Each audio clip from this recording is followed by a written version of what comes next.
학교에서 공부 잘하는 비결 두 가지 뭐라고 그랬죠? 예, 예습과 복습. 교회에서 신앙생활 잘하는 비결 두 가지는요? 말씀과 기도. 말씀과 기도와 예습과 복습을 섞으면 어떻습니까? 완벽하죠, 그죠? 완벽. 예. 자, 어제 우리 배운 내용 복습해 볼까요? 보배를 담은 질그릇이 네 가지가 있다. 기억나십니까?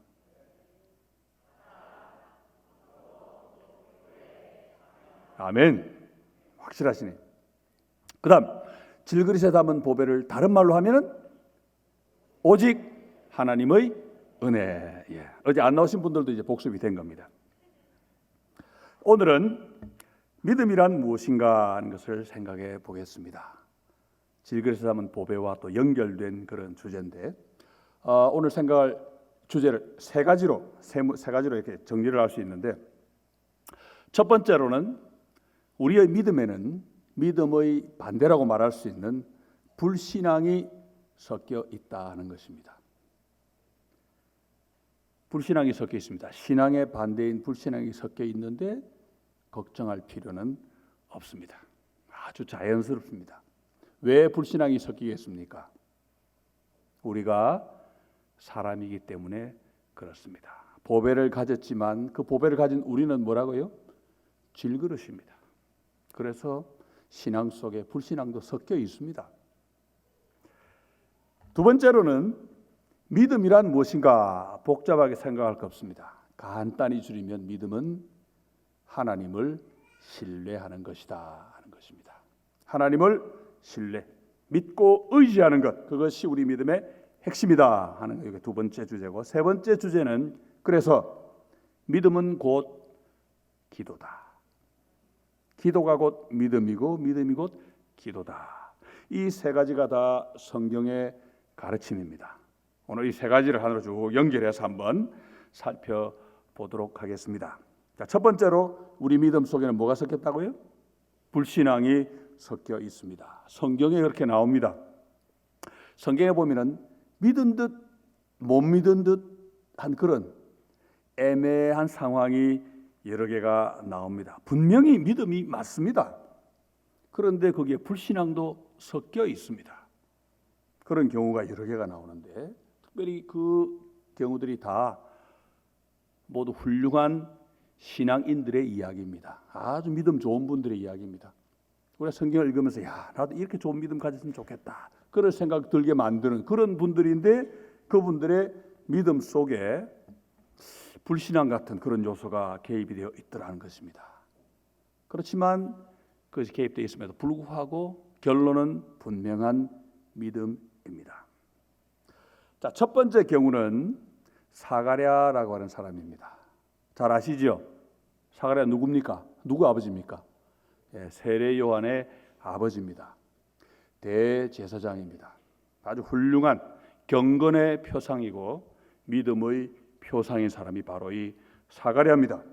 그런데 우리가 누가복음 1장에 보면 사가랴가 말을 못하는 벌을 받습니다. 이유가 뭡니까? 이유가 뭐지요? 못 믿었기 때문에 벌을 받았습니다. 천사가 하나님의 말씀을 전해주는데 내용이 뭡니까? 내가 아들을 낳을 것이다. 내 아내가 너에게 아들을 낳아줄 것이다. 그렇게 천사가 말씀을 전해주는데 사가랴가 어떻게 반응을 보였습니까?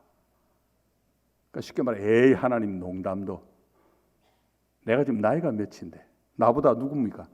내 아내가 지금 나이가 몇인데 아들을 낳다니, 그런 반응을 보였습니다. 불신앙입니다. 그런데 성경은 사가랴의 그런 모습을 신앙으로, 믿음으로 그려주고 있습니다.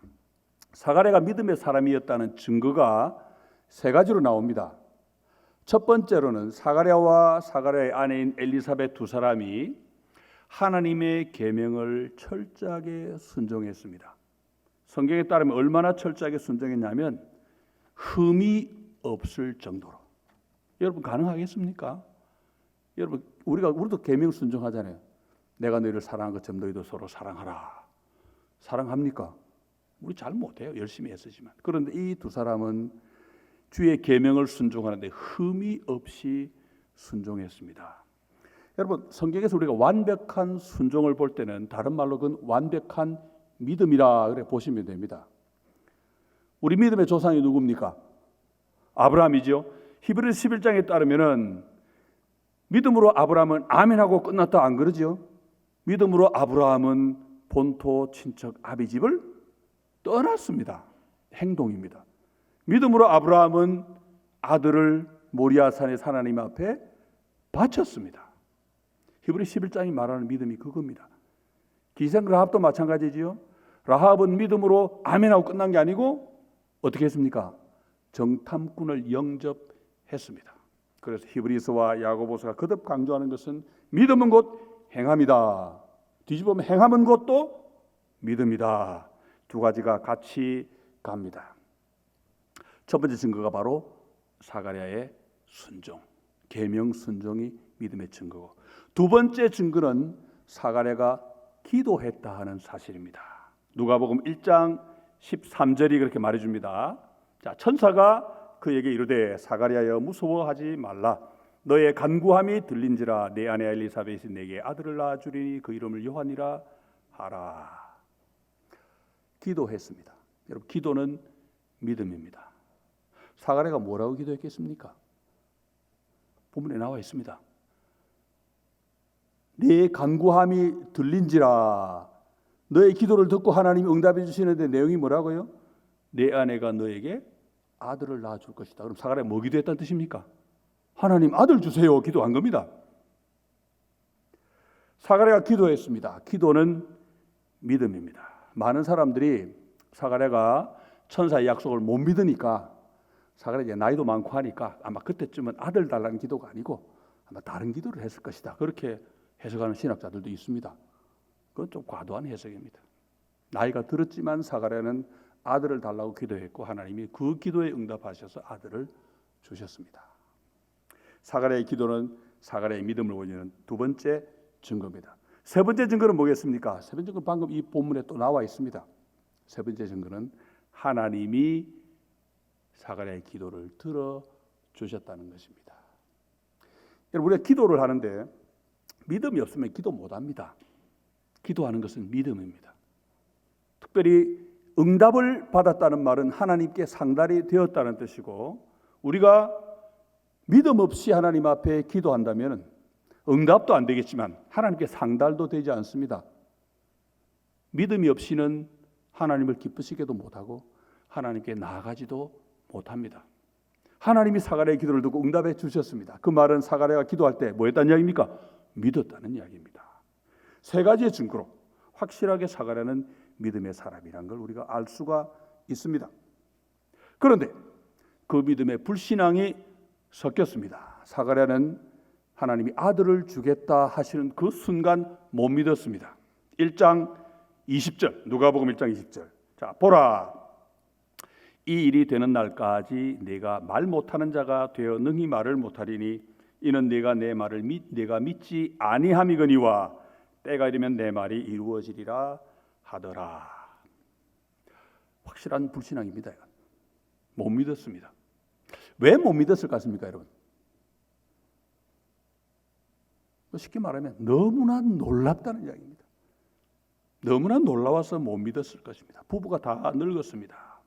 거기다가 평생을 기도해 왔는데 아들 못 낳았습니다. 수십 년을 했을 거 아니에요, 그죠? 그런데도 못 낳았던 아들을 하나님 갑자기 이제 아들 주마 그러시니까 이 나이에 입양도 아니고, 그 순간에 불신앙은 부인 못합니다. 확실합니다. 그래서 천사에게 벌을 받았죠. 말을 못하는 벌도 받았습니다. 자, 그러면 사가랴의 기도도 불신앙의 기도였었겠습니까?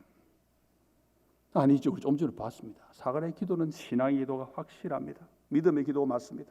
왜요? 하나님을 믿으니까. 방금 말씀하신 그 내용은 너무나 놀라워서 한순간 아차 하고 못 믿었지만은 사가랴는 하나님이 그런 능력 가지신 분이라는 것은 알았습니다. 아마 저는 생각에 사가랴는 말 못하는 벌을 받은 그 순간 다시 믿음을 회복했을 것입니다. 그래서 나중에 말이 입이 열리자마자 뭐 했습니까? 하나님을 찬양했습니다. 말 못하는 데 얼마나 답답했겠어요.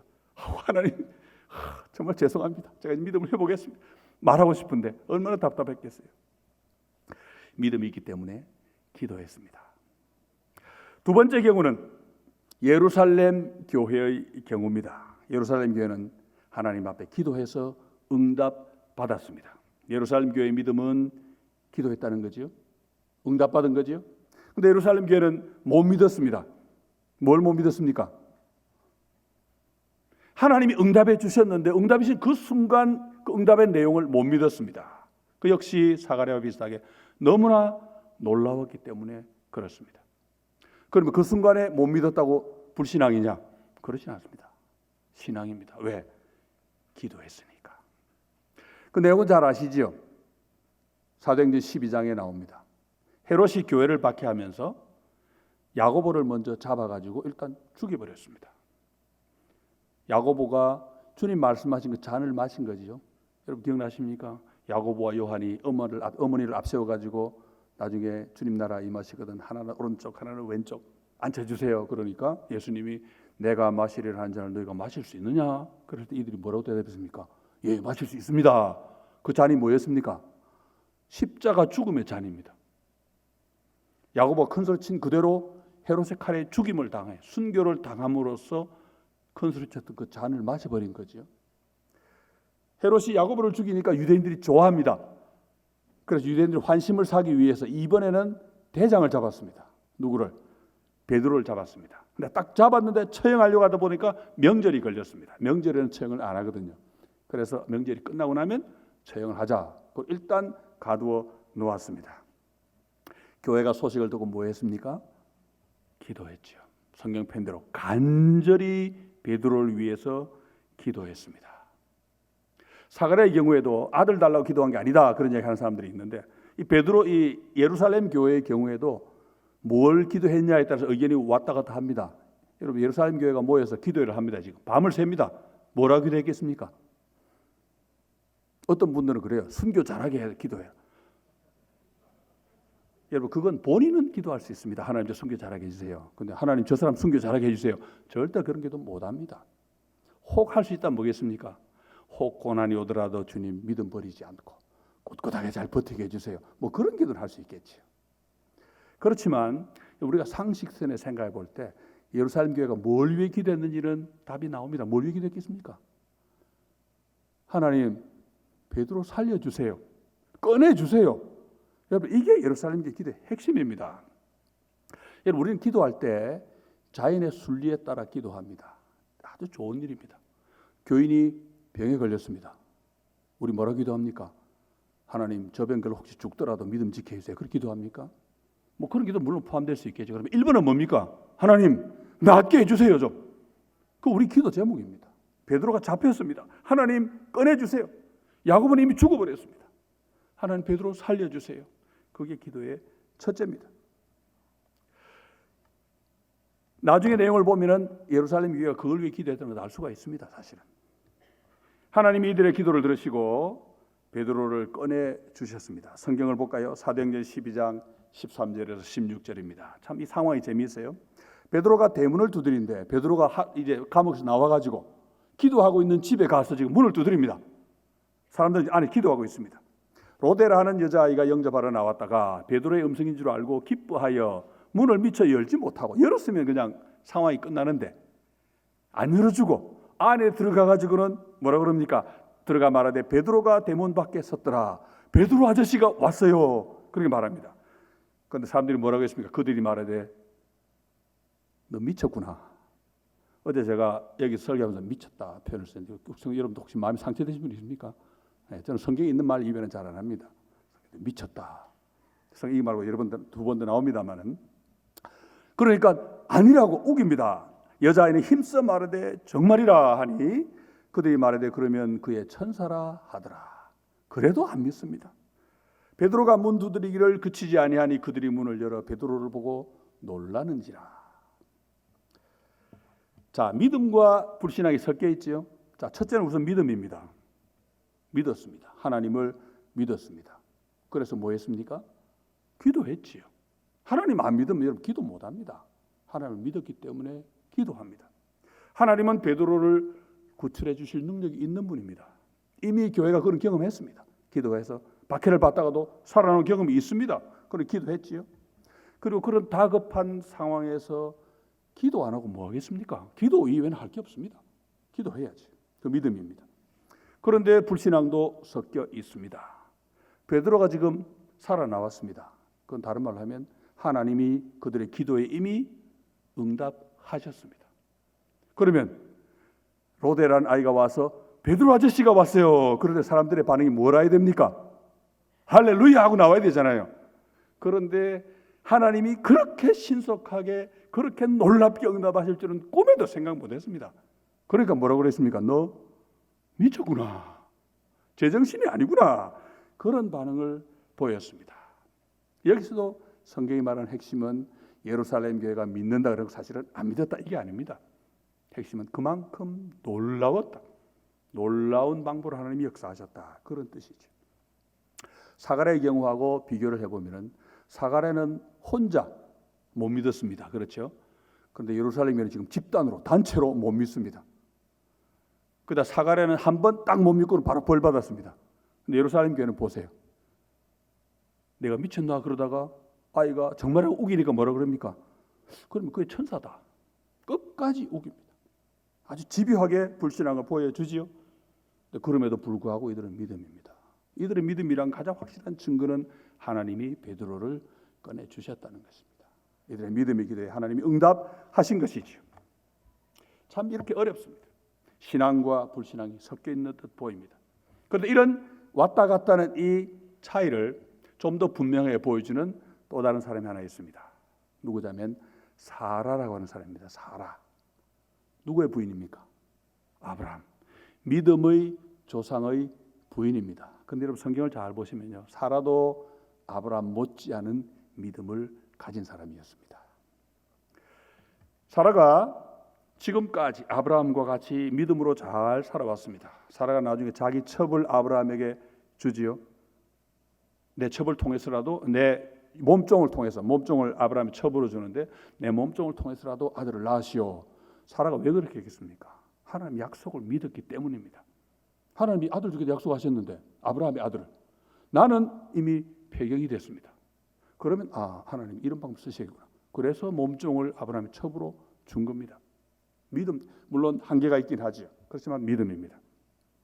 그런데 사라의 불신앙의 핵심은 이제 이 본문에 우리 이 본문에 나오는데 믿음에서 불신앙으로 갔다가 불신앙에서 다시 신앙으로 돌아오는 이런 과정이 이 본문에 나와 있습니다. 창세기 18장 12절에서 15절. 자, 사라가 속으로 웃고 이르되 하나님이 말씀하셨습니다. 아브라함에게 사라가 아들을 낳을 것이다. 그러니까 사라가 속으로 웃습니다. 이거 불신앙의 웃음입니다. 웃고 이르되 내가 노쇠하였고 내 주인도 늙었으니 내게 무슨 즐거움이 있으리요? 내가 어떻게 아들을 낳나 이 말이죠. 여호와께서 아브라함에게 이르시되 사라가 왜 웃으며 이르기를 내가 늙었거늘 어떻게 아들을 낳으리요 하느냐? 여호와께 능치 못한 일이 있겠느냐? 기한이 이를 때에 내가 내게로 돌아오리니 사라에게 아들이 있으리라. 사라가 두려워하여 부인하여 이르되 내가 웃지 아니하였나이다. 이르시되 아니라 내가 웃었느니라. 하나님하고 지금 말싸움하고 있습니다. 사라가. 이게 사라의 믿음을 보여줍니다. 신앙에 서 있다가 잠시 불신앙으로 갔습니다. 하나님 말씀대로 너무 어처구니 없거든요.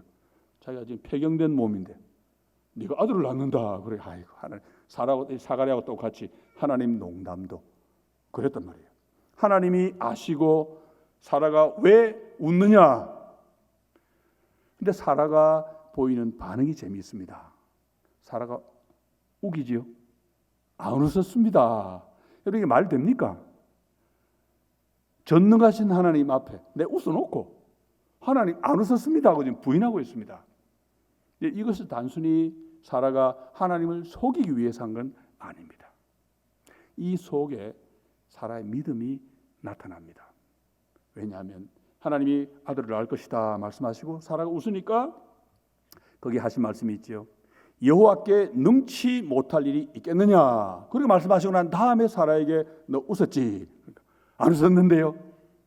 그 말 속에 이미 사라는 전능하신 여호와 하나님, 능치 못할 일이 없으신 그 하나님을 믿는 믿음에 다시 선 것입니다. 그래서 자기의 웃은 걸 부인하는 거예요.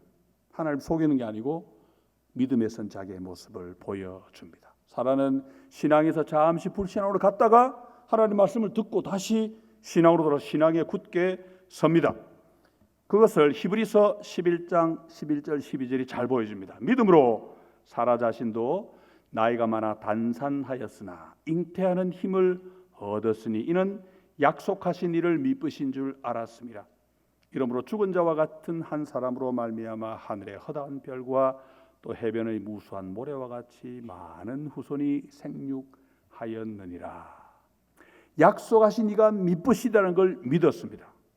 바로 여호와께 능치 못한 일이 있겠느냐? 사라가 다시 한번 믿음에 섰지요. 하나님의 신실하심을 믿고 하나님이 약속하셨으면 맞아. 말씀한 그 순간에는 에이 지금 내가 나이가 몇인데 애 낳을 수 없는 몸인데 그랬다가 여호와께 능치 못할 일이 있겠느냐? 그 순간 맞구나. 하나님이 하시는데 안 될 일이 어디 있나? 다시 믿음에 굳게 섰습니다. 이 세 경우가 다 원래 믿던 사람들입니다. 그런데 일시적으로 불신앙에 잠깐 빠졌습니다. 그러나 그 순간 하나님의 능력, 하나님의 말씀의 능력을 보고 다시 한번 믿음에 굳게 섭니다. 순간적인 불신앙은 개입되어 있지요. 그러나 처음부터 끝까지 이들은 믿음의 사람들입니다. 그래서 사가랴가 입이 열리자마자 하나님을 찬양했지요. 사라도 믿음을 회복해가지고 열국의 어머니, 나이가 90이 되도록 아이 하나 못 낳던 그 여인이 믿음으로 아이를 낳아가지고 열국의 어머니가 된 그런 놀라운 변화가 일어났습니다. 이런 모습이 우리에게도 있습니다. 우리 믿음의 기도에도 불신앙이 섞여 있습니다. 어떤 면에 있습니까? 우리가 어떤 면에서 믿음입니까? 우리가 믿음을 갖고 있습니다. 어디에 나타납니까? 기도하는 우리의 행위 속에 나타납니다. 우리 하나님을 믿습니다. 우리는 전능하신 하나님을 믿습니다. 우리 기도할 때 내가 기도하면서 하나님이 이거 들으실 능력이 될까? 그런 생각하는 분이 있습니까? 우리 아무도 없습니다. 하나님의 전능하신 우리를 믿습니다. 하나님, 우리를 사랑하신 하나님을 믿습니다. 그런데 왜 불신앙이 개입이 됩니까? 그 이유는 답을 우리가 모르기 때문입니다. 예루살렘 교회가 기도합니다. 하나님 베드로 살려주세요. 하나님 살려주실지 안 살려주실지 우리 모릅니다. 야곱은 어떻게 됐습니까? 야곱은 기도도 해보기 전에 죽어버렸잖아요. 베드로 잡혔습니다. 기도하면 건져주실까 안 주실까? 사실 의심이 됩니다. 하나님을 못 믿어서가 아닙니다. 다만 어떻게 하실지 뜻을 모르기 때문에 기도하면서도 좀 오락가락 하는 것입니다. 우리는 생각하는 인간입니다. 알 수가 없습니다. 사가랴도 그랬잖아요. 평생을 기도해 왔습니다. 하나님 아들 주실까 안 주실까 평생을 기도해 왔으면 아마 안 주실 것 같아요. 그렇지만 그래도 포기는 못합니다. 기도는 합니다. 그런데 오늘 갑자기 아들 주마 그러니까 에이 농담으로 들리겠지요. 사람이기 때문에 말씀드린 대로 우리는 믿음이라는 보배를 가지고 있지만 우리 자신은 질그릇 인간입니다. 그래서 놀라운 믿음 가지고 기도하면서도 흔들흔들합니다. 우리 믿음이 흔들리는 거 아닙니다. 우리가 사람이기 때문에 우리는 믿음이 부족합니다. 사실은 오락가락하기도 합니다. 그렇지만 우리는 기도합니다. 왜 기도합니까, 여러분? 기도 왜 합니까? 심심하니까 합니까? 목사님 하라 그러니까 합니까? 아니죠. 우리는 기도하지 않을 수 없는 그런 삶을 살아갑니다. 사는 게 너무 어렵습니다. 너무 힘들고 때로는 괴롭습니다. 이렇게 힘든데 하나님 말고 누구한테 우리가 호소하겠습니까? 우리 기도합니다. 왜 기도합니까? 하나님을 믿으니까 기도하지요. 기도하는 내용은 확실히 생깁니까? 안 생깁니다. 왜? 우리 모르니까. 사람이니까. 그렇지만 기도하는 이유는 기도 이외에는 방법이 없기 때문입니다. 기도합니다. 그런 호소, 그런 간구, 그게 바로 우리의 믿음입니다. 어떨 때 보면요, 정말 믿음 좋아 보이는 사람들이 있습니다. 어떤 사람들입니까? 기도해놓고 주먹을 불 끈집니다. 믿습니다 해야 되는데 그런 사람들 발음이 조금 다르죠. 믿습니다 하자고 어떻게 합니까? 믿습니다로 돌아갑니다. 그런데 믿습니다 하면 이루어집니까? 믿습니다 한다고 이루어지는 거 아닙니다. 그건 우리 생각입니다. 하나님의 뜻이면 믿습니다 안 해도 이루어지고, 하나님 뜻이 아니면 100번 믿습니다 해도 안 이루어집니다. 우리 사람이기 때문에. 겉으로 보기 야 저분 참 믿음 좋다. 그건 믿음 아닙니다. 신념입니다. 인간의 신념. 뭐가 진짜 믿음입니까? 기도하는 거고 하나님 의지하는 거. 그게 믿음입니다. 어떤 분들은 기도해놓고도요 잘 모르겠다. 여러분 불신앙 아닙니다. 우리가 사람이기 때문에 모르기 때문에 그렇습니다. 우리는 확실하게 믿는 거 있지요. 잘 모르겠지만 하나님이 얼마든지 하실 능력이 있는 분이다. 우리 그거 믿습니다. 그리고 기도하지 않습니까? 그거 안 믿으면 우리 기도 못 하잖아요. 하나님 믿기 때문에 기도합니다. 그래서 하나님 한 분 붙들고 늘어지면 그게 믿음입니다. 참 어렵습니다. 제가 조금 이 세월호 이야기하면 좀 조심스러운데 정치적인 이야기 전혀 아닙니다. 세월호에서 한 300명 이상 죽었죠. 그 가운데 우리 크리스찬 아이들이 많이 있는 거 아시죠? 그 아이들이 세월호 죽기 전에 기도한 거 동영상으로도 나오고 문자로도 나오고 많이 나왔잖아요. 여러분 볼 때 이런 느낌 어떻습니까? 그 가운데는요 선교사를 꿈꾸는 아이들이 있습니다. 목사가 되겠다는 아이들도 있었습니다. 그런데 기도했지요. 다 죽었습니다. 그럼 그 아이들 믿음이 없었습니까? 아닙니다. 우리 모릅니다. 확실하게 알 수 있는 것은 그 아이들은 믿음의 사람들이 있다는 거. 왜? 기도했으니까. 결과는 우리가 책임 못 집니다. 사람이니까. 하나도 우리 모르죠. 그렇지만 기도했다는 그 사실이 가장 중요한 사실입니다. 우리가 기도할 때마다 여러분 확신이 안 선다. 정말로 될까 잘 모르겠다. 여러분 그거 불신앙 아닙니다. 그 신앙입니다. 뭐가 신앙입니까? 하나님 앞에 기도하는 것. 하나님이 원하시면 이것도 될 수 있고 저것도 얼마든지 될 수 있다 믿는 그게 바로 우리의 신앙입니다. 그러나 우리 그런 신앙을 가지고 우리는 연약한 인간이고 하나님 뜻을 100% 알 수 없는 그런 사람이기 때문에 보배를 가졌지만 질그릇 인간이기 때문에 때로는 왔다 갔다 하는 것을 보입니다만은 여러분 분명히 아셔야 될 것은 그게 바로 믿음입니다. 기도하는 것, 하나님 의지하는 것. 불신앙이 섞인 것 같아도 여러분 나는 왜 이렇게 못 믿을까? 짐차실 필요 전혀 없습니다. 믿음입니다. 자, 첫 번째 해석.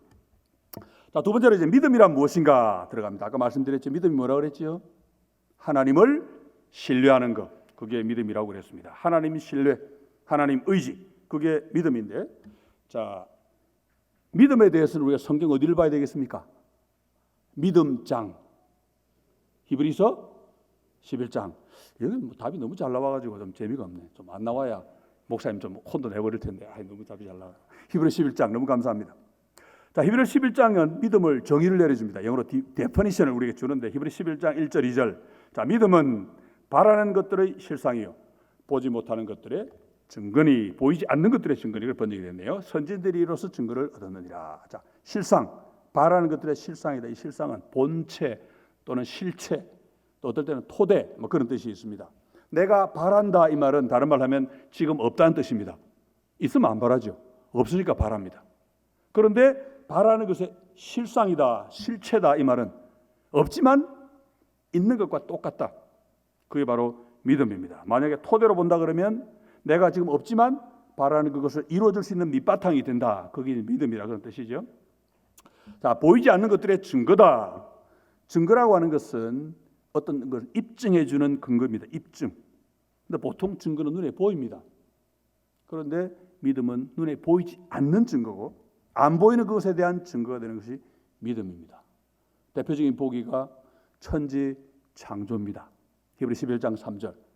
하나님이 온 우주를 창조하셨습니다. 우리가 어떻게 알 수 있습니까? 뭘로 알지요? 믿음으로. 여러분 자연과학계에 가보세요. 연구 많이 합니다. 생물학 연구도 하고 지구도 연구하고 지질학 연구도 하고 우주론 뭐 빅뱅이 있다 없다 뭐 온갖 연구들 많이 합니다. 그런데요 아무리 연구해도 안 바뀌는 게 있습니다.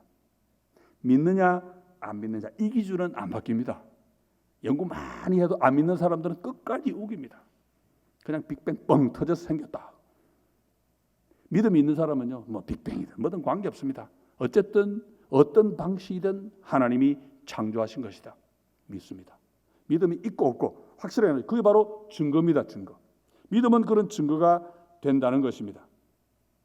그런데 히브리 11장 1절 2절이 말씀하는 내용은 믿음의 형식입니다. 형식, 틀.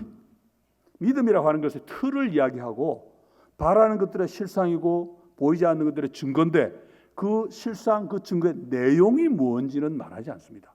틀만 이야기하고 내용은 말하지 않습니다. 그래서 이 번영복음을 주장하는 사람들 거기다가 막 엉터리 내용을 막 집어넣는데 우리 성경을 잘 봐야 돼요. 왜 내용을 말하지 않는지 혹시 아십니까? 내용을 말하지 않는 이유는 히브리서 11장 1절 2절이 믿음의 틀을 이야기하고 거기에 담을 내용은 3절부터 끝까지 다 말하기 때문입니다. 히브리서 11장은 뭐 처음에 틀을 이야기해놓고 그 다음에는 3절 이하로 저 믿음의 내용을 다 말해줍니다. 뭐가 믿음이냐, 뭐가 바라는 것들의 실체고 뭐가 보이지 않는 것들의 증거냐. 밑에 보니까 아벨의 경우에는 하나님 앞에 제사 드린 거다. 에녹의 경우에는 하나님과 동행한 것이다. 노아의 경우에는 구원의 하나님을 바라본 것이고 모세의 경우에는 자기가 이 땅의 부경화를 얼마든지 누릴 수 있지만 하나님의 백성과 함께 고난받는 게 좋아서 예수의 고난을 받는 게 좋아서 이집트의 보화를 쓰레기로 어제 우리 보았던 배물로요 배설물로 여겼다. 이게 믿음의 내용입니다. 이 믿음의 공통점이 있습니다. 히브리서 11장 39, 40절이 분명히 말해주는데 자, 이 사람들은 다 믿음으로 말미암아 증거를 받았으나 약속된 것을 받지 못하였으니 이는 하나님이 우리를 위하여 더 좋은 것을 예비하셨은즉 우리가 아니면 그들로 온전함을 이루지 못하게 하려 하심이라. 그들과 우리의 차이점은 그들은 오실 예수님을 기대만 했습니다. 바라만 보았습니다. 오실 것이다. 하나님 약속하셨으니까. 그런데 우리는 어떻습니까? 이미 주님이 오셨습니다. 우리는 주님이 오신 시대에 살고 있습니다. 그리고 우리가 아니면 그 사람들도 온전하게 안 됩니다. 왜? 기대했는데 기대한 것이 안 오면 헛된 기대잖아요. 그죠? 그 정말 오셨습니다. 그래서 우리 때문에 그들도 온전하게 됩니다. 그럼 히브리 11장에 말씀하는 믿음의 내용은 뭡니까? 믿음의 내용은 언약하신 하나님의 그 약속을 믿는 것. 그 약속의 핵심은 구원자를 주겠다. 메시아를 주겠다. 그걸 믿는 그게 우리 하나님의 약속의 핵심입니다. 그래서 이전 사람들은 그들의 믿음을 가지고 하나님의 약속을 바라보았고 그리고 믿음으로 인정받았습니다. 아직 주님이 안 오셨지만 오실 줄 믿는 그 믿음으로 하나님 앞에 화기를 받았고 그 약속이 이루어진 것은 주님이 오셨을 때죠. 그리고 이루어졌습니다. 그래서 히브리 11장 6절이 우리에게 믿음에서 중요한 한 가지를 가르쳐 줍니다. 믿음이 없이는 하나님을 기쁘시게 못하나니 하나님께 나아가는 자는 반드시 그가 계신 것과 또한 그가 자기를 찾는 자들에게 상 주시는 이심을 믿어야 할지니라. 우리말로 상 준다 그러니까 자꾸 사람들이 오해를 해요. 무슨 경시대에 나가서 1등 했나? 아닙니다. 상 준다는 말의 원문은 그냥 갚아주신다. 하나님 우리가 찾으면 하나님은 우리를 외면하지 않으시고 찾는 모든 사람에게 응답해 주시고 대응해 주신다. 다시 말하면 기도를 들어주시는 하나님을 이야기합니다. 믿음의 기도를 했는데 하나님이 모른 척 하시지 않는다 그런 말이죠. 여기서 우리 믿음에서 가장 중요한 걸 이야기해 줍니다. 믿음은 바라는 것들의 실체고 보이지 않는 것들의 증거인데 그 가운데 내용의 핵심이 뭐냐? 결국 하나님을 믿는 것이고 하나님의 약속을 믿는 것이라는 것입니다. 우리 믿음의 대상은 하나님입니다. 그리고 하나님의 말씀, 하나님의 언약, 하나님의 약속입니다. 그러니 우리가 좋은 믿음을 가지기 위해서 가장 중요한 것은 하나님이 어떤 분이신지 정확하게 아는 것입니다. 그래서 하나님을 바로 믿기 위해서 정말 필요한 것은 하나님의 말씀입니다. 우리가 기도할 때 말씀과 무관하게 기도하면 엉터리가 될 가능성이 많습니다. 왜? 하나님을 바로 알아야 바로 기도할 수 있는데 하나님 누구신지 말씀을 우리에게 가르쳐줍니다. 그러면서 우리가 바른 신앙생활을 위해서 필요한 게 말씀과 기도. 하나만 가도 안 돼요. 둘 다 같이 가야 됩니다. 자, 믿음의 틀과 내용 확실히 나왔습니다. 믿음의 틀은 뭐냐? 내가 바라는 것이 있을 때 안 가진 그걸 가진 것보다 더 분명하게 느끼게 해주는 것이 믿음입니다. 그 내용은 뭡니까? 내용은 하나님과 하나님의 말씀 그겁니다. 근데 우리 한국 교회에는 이 믿음의 내용에 대해서 많은 오해가 퍼져 있습니다. 언뜻 보면은요, 믿음의 대상에 대해서는 오해가 없는 것 같아요. 성경에 나와 있는 그 하나님을 다 믿는 것 같죠? 다 그 하나님 기도하는 것 같죠?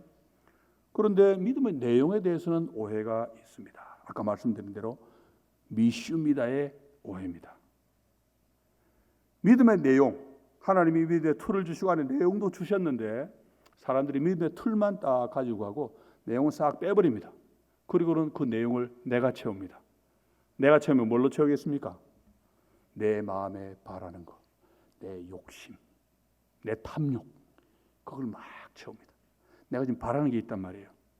성경은 내가 바라는 게 오실 예수 그리스도에 대한 약속이고 하나님 구원에 대한 약속인데 그걸 다 빼버리고 내가 바라는 거, 우리가 뭐 바랍니까? 이기적인 욕심, 탐욕, 이 땅의 번영, 그걸 막 채웁니다.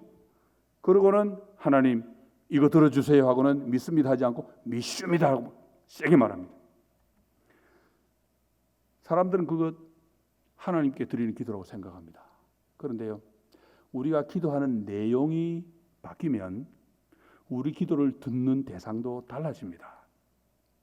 하나님 돈 좀 주세요. 저 돈 좀 있는데요, 남보다 좀 많이 주세요. 여러분, 하나님 그런 기도 들으시겠습니까? 안 들으시겠습니까? 안 들으십니다. 그거 기도가 아닙니다. 그건 믿음도 아닙니다. 그런 기도 만약 듣는다면 누가 듣겠습니까? 그런 기도를 듣는 신이 따로 있습니다. 어떤 신이겠습니까? 그런 신을 뭐라 그러죠? 구약 성경에서는 그런 신을 바알이라고 부르고 신약에서 예수님은 그런 신을 뭐라고 그러셨습니까? 맘몬이라고, 맘몬, 돈의 신. 그런 신이 들어줍니다. 그런 신이요, 응답할 때도 있습니다. 그래서 그런 욕심을 이룬 사람들도 있지요.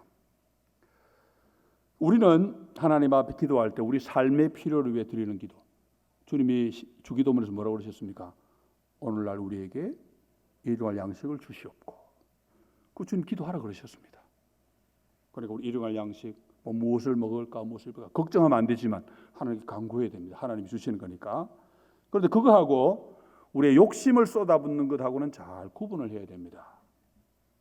그걸 구분하는 영적 감각을 우리가 갖추어야 됩니다.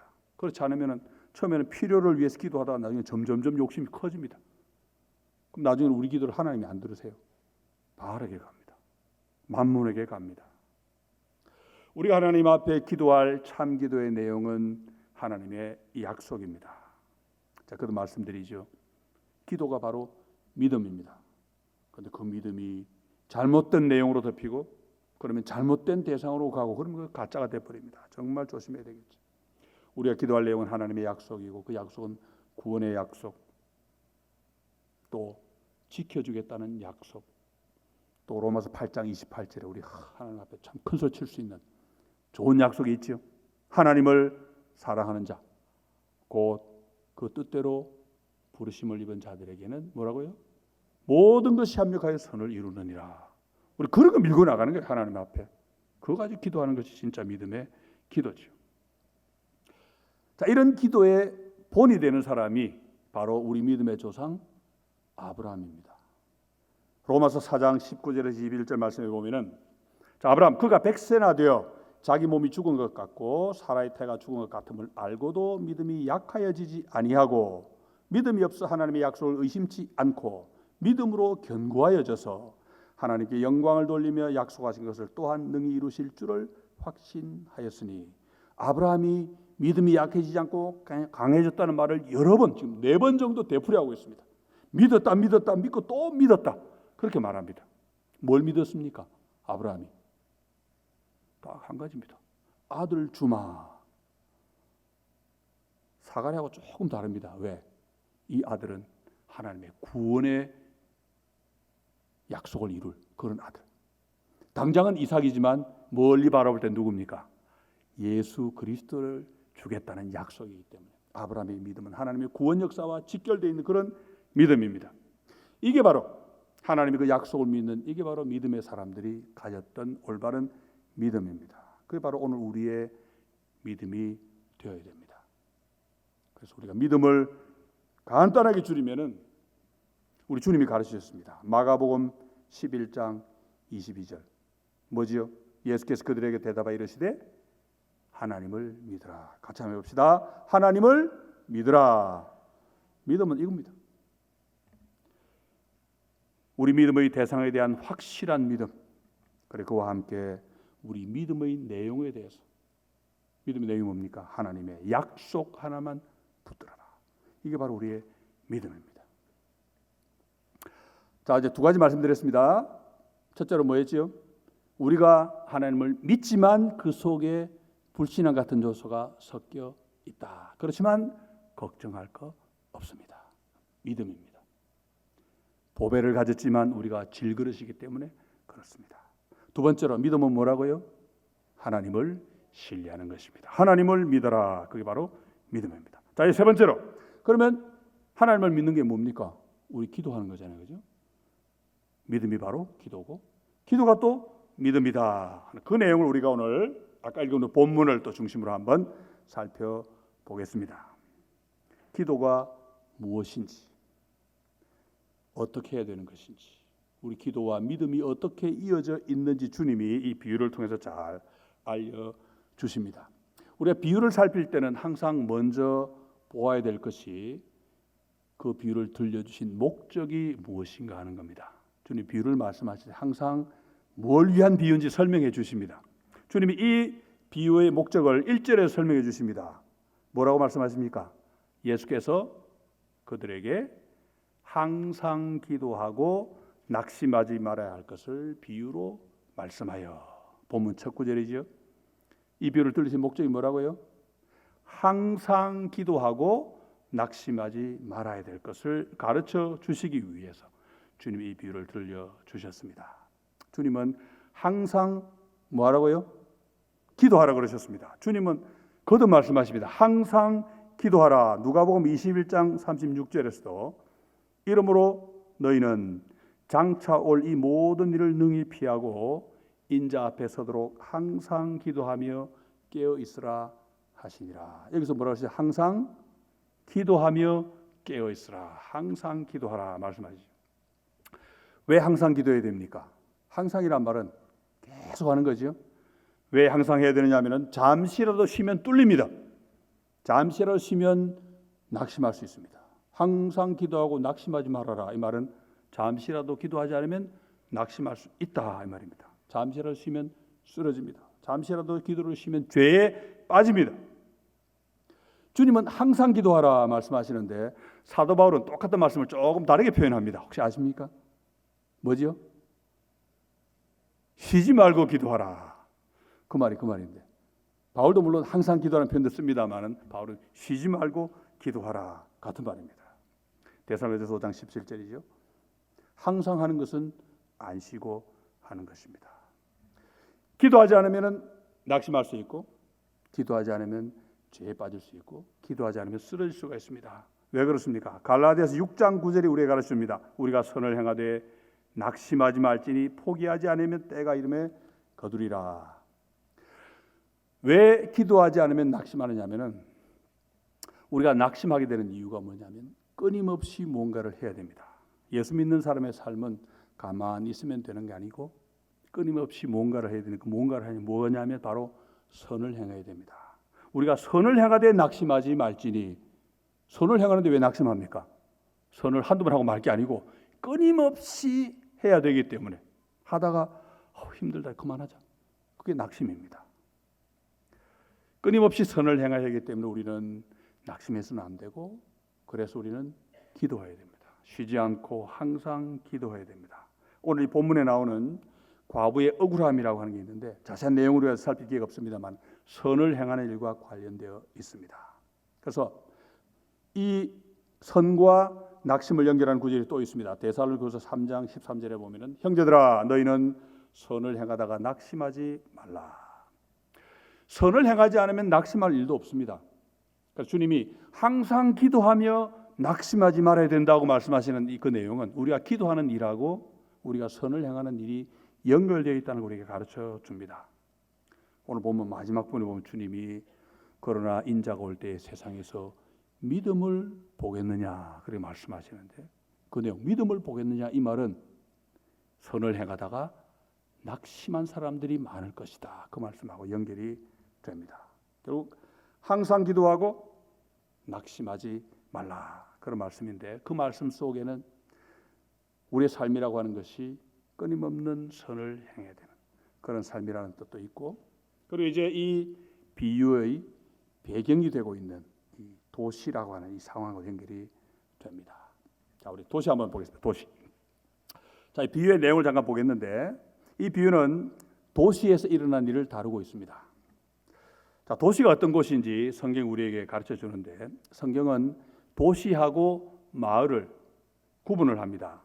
마가복음 6장 56절에 보면 아무데나 예수께서 들어가시는 지방이나 도시나 마을에서 그 뒤에는 안 읽겠습니다. 그 보면 세 개가 나오죠. 지방과 도시와 마을 나오죠.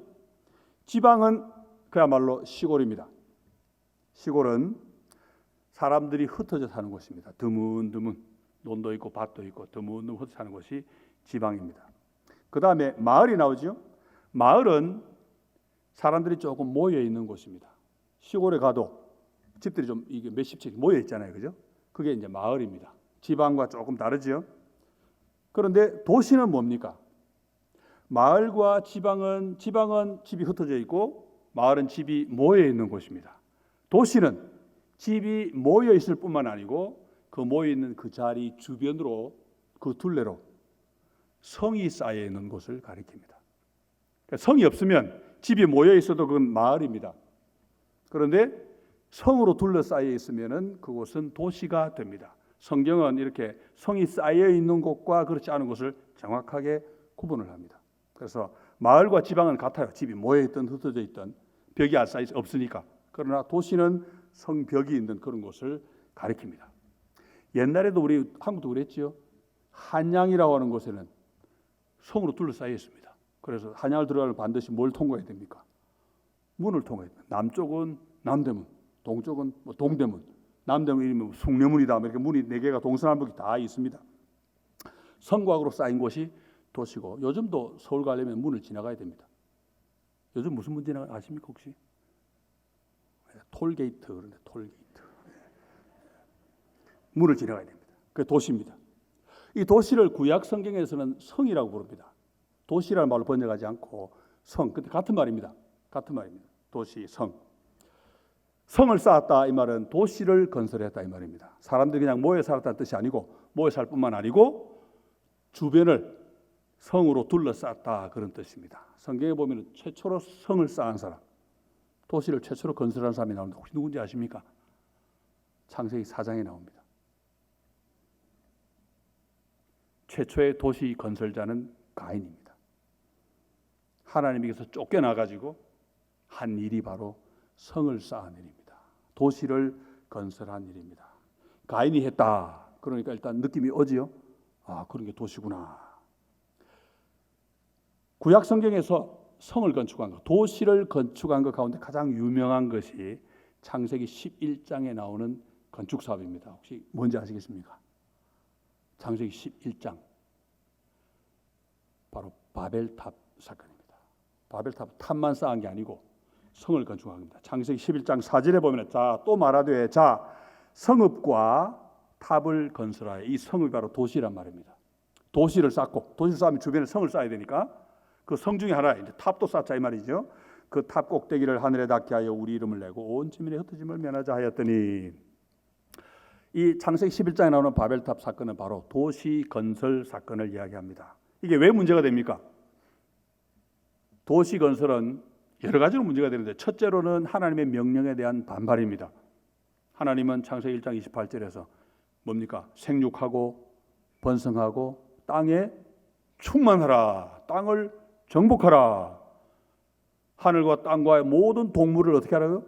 다스리라. 어떻게 다스립니까? 동물은 저 멀리 가 있는데 남은 여기서 하면 안 됩니다. 흩어져야 됩니다. 퍼져나가야 됩니다. 그런데 도시를 야 우리끼리 모여 살자. 이건 하나님의 명령을 정면으로 거부하는 것입니다. 그 도시는 창원도의 시죠. 도시는 태생적으로 죄악된 요소를 가지고 있습니다. 여러분 아셔야 됩니다. 가인이 쌓은 도시도 마찬가지고 바벨탑도 마찬가지고. 왜 죄악된 요소를 가지고 있느냐? 상징적으로 보면은 자, 도시는 성벽으로 둘러싸여 있습니다. 그런데 그 성벽으로 둘러싸이는 그 도시를 살아가는 사람들의 마음에도 벽이 있습니다. 어떤 벽인지 아십니까? 로마서 1장 28절에 한번 보십시다. 자, 또한 그들이 마음에 하나님 두기를 싫어하며 하나님께서 그들을 그 상실한 마음대로 내버려 두사 합당하지 못한 일을 하게 하셨으니. 여기에 성이 두 가지가 나옵니다. 아시겠습니까? 마음에 누구 두기 싫어한다고요? 하나님 두기를 싫어합니다. 하나님과 나 사이에 성벽이 막혀 있습니다. 그랬더니 그 결과가 뭡니까? 합당하지 못한 일을 하게 하셨다. 이 말은 서로에 대해서 사람과 사람 사이에 죄 짓는 일을 이야기합니다. 하나님과 나 사이에만 벽이 있는 게 아니고 나와 이웃 사이에도 벽이 있습니다. 말하자면 도시는 벽을 가진 사람들이 사는 곳입니다. 마을 바깥에만 벽이 있는 게 아니고 도시 바깥에만 살아가는 사람 마음에도 벽이 있는데 항상 이중으로 된 벽입니다. 첫째 벽은 하나님과 나 사이의 벽입니다. 마음에 하나님 두기를 싫어한다. 하나님과 나 사이의 벽을 이야기하죠. 도시는 거역의 상징이라고 그랬습니다. 두 번째로는 자기와 이웃 사이의 벽입니다. 이웃에게 합당치 못한 일을 하게 됩니다. 도시에는 특징이 많이 있는데 도시의 특징 가운데 특히 죄와 연결된 것 1번 익명성입니다. 익명성. 여러분 제가 서울에 자주 올라가는데 서울에 뭐 몇 시간을 다녀도 아는 사람 한 명도 못 만납니다. 왜 못 만납니까? 1,000만 명이 살고 있습니다. 아는 사람 만나면 정말 우연 중에 우연이죠. 익명성. 아무도 모릅니다. 이름을. 그 많은 사람이 모여 살지만 누가 누군지 모릅니다. 이름만 모릅니까? 관계도 없습니다. 나하고 아무런 상관관계 없어요. 상종을 하지는 않습니다. 예의만 지키지. 이게 도시입니다. 또 도시는 많은 부가 있는 곳입니다. 돈이 있는 곳입니다. 도시는 돈을 벌기 좋은 곳이고 또 도시는 효율이 높기 때문에 돈을 벌고 절약하고 쌓아놓기 좋은 그런 곳이 또한 도시입니다. 성경에서 여러 가지 이렇게 말씀합니다만은 이 도시라고 하는 것, 뭐 이게 다시는 못합니다만 어쨌든 도시라고 하는 것은 하나님을 거역하는 죄악성을 가지고 있는 그런 그룹을 가리킵니다. 우리가 하나 기억할 것은 도시를 살아가는 사람의 마음에 있는 그 성벽은 항상 이중이라는 것, 두 겹이라는 거 우리 기억해야 됩니다.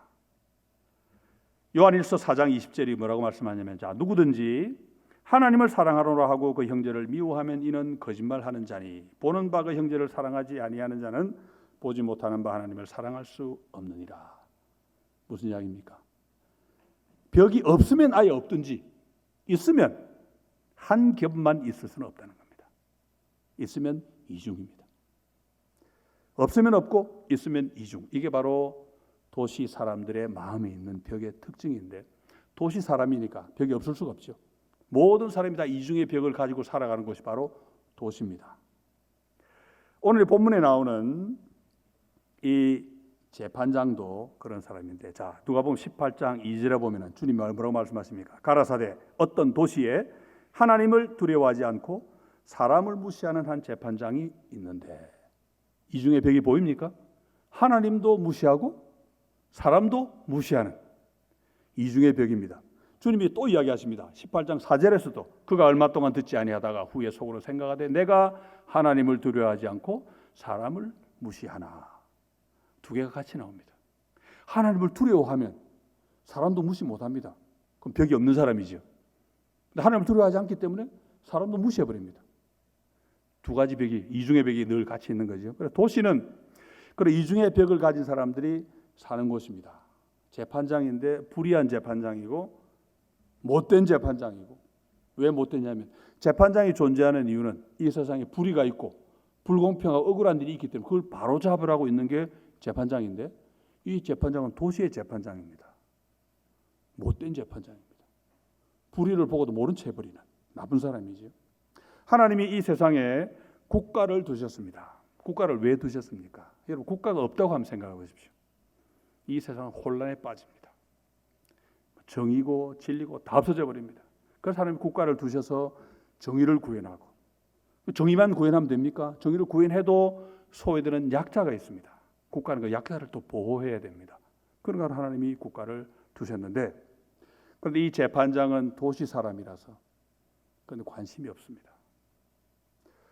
제가 오랜만에 한국에 오니까 이 까도남이라는 게 있을 때 까도남 혹시 들어보셨습니까?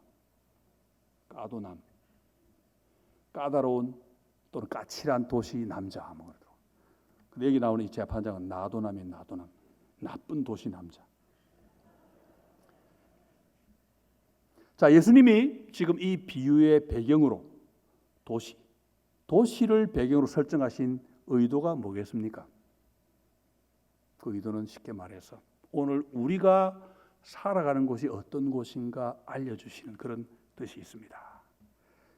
이야기의 배경을 이루고 있는 이 도시는 바로 우리가 살아가는 세상을 가리킵니다. 주님이 18장 8절 마지막 절에 뭐라고 하십니까? 인자가 올 때에 어디에서 믿음을 보겠느냐?